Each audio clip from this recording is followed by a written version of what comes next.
What's happening, folks? Back with another reaction, back with another Waaktaar Wednesday as we continue through the World of Trouble album 2017 by Waaktaar and Zoe, and we are getting close to the end of the record now. And the next track is Ancient Arches, which makes me think about architecture from antiquity, which, to the degree some examples of that remain standing today, they tend to be dilapidated or at least not in their full splendor, but still hold a mystique, a historical interest certainly, as well as a suggestion of a time far removed from our own. Now, of course, ancient arches might not be literal in the sense that ancient might be in relation to a person's life trajectory, and something 20 years earlier can seem quite ancient, especially if there have been many things that happened between then and now, and if the situation in which those arches existed is long removed from their current experience. Of course, arches, I'm thinking, is more likely to be literal. There is an arch in terms of trajectory or a lifespan of something, but that suggests a parabolic shape, and so again, I'm inclined to see it visually and in relation to some infrastructure or indeed some building structure. So yeah, on the surface of it, it sounds like a visual reference and perhaps one rooted in antiquity, but maybe it's something more abstract or conceptual. I'll try to see what I can catch on a first listen, or rather, I will catch what I can on a first listen. This is Waaktaar and Zoe. The song is Ancient Arches, and it's from their 2007 album World of Trouble.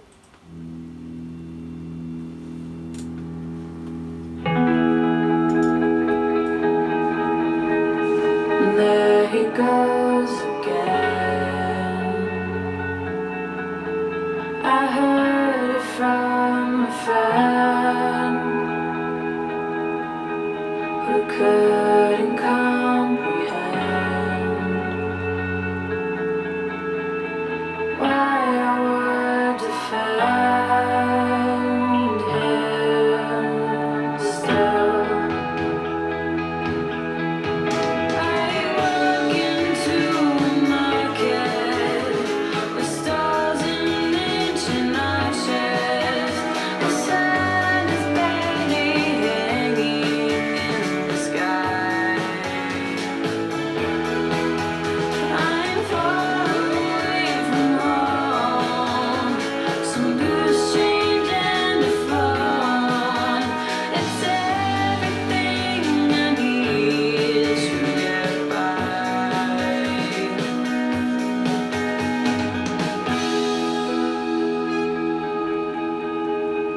When I shall return, his secrets I will learn. On his shadow square, and wiggle like a worm on a hook. I walk into a market with stalls and ancient arches. The sun is barely hanging in the sky.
electrical buzz.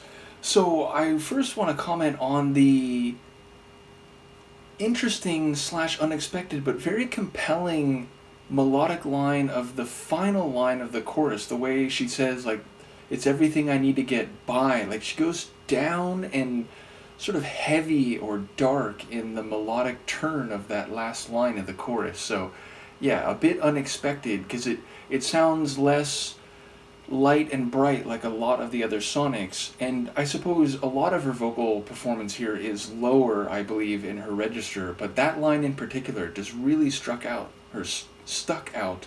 and struck me, the melody of it. So yeah, I'm curious about the lyrics, more on those in a moment, but yes, I enjoy, there was like a little keyboard flourish in the latter half of the chorus, and that was really nice. There was an interlude section in the middle where there was some like seemingly random keyboard or like synth chords. That was enjoyable too.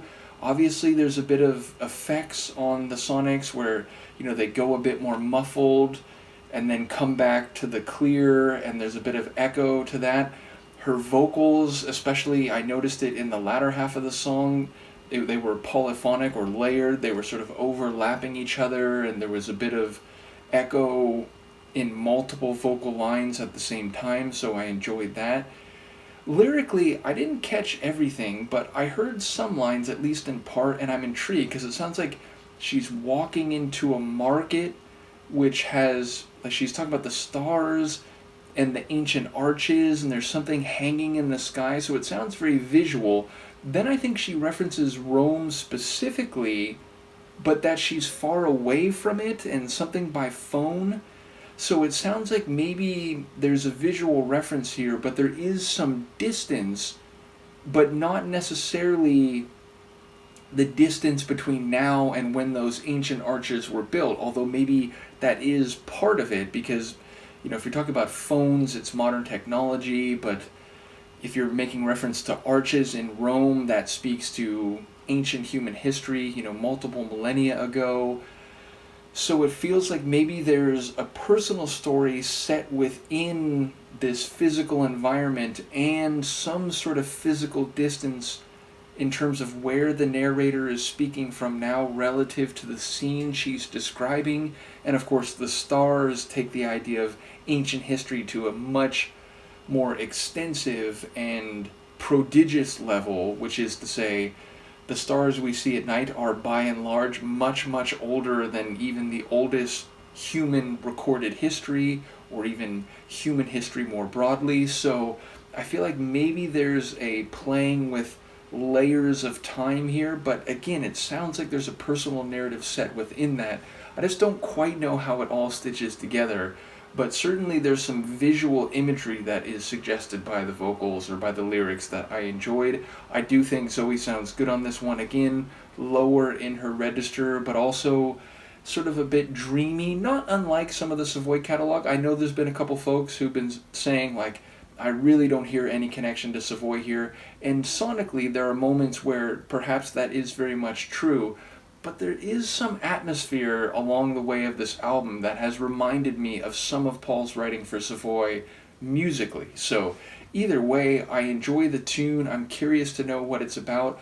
I liked how it was a mixture of, again, a pop rock type of sound, but with some electronic elements that gave it a bit more of a buzz, a bit more of an electric glitz. So yeah, a really cool one. I enjoyed it. Let me know what you think, and I will see you next time. Peace.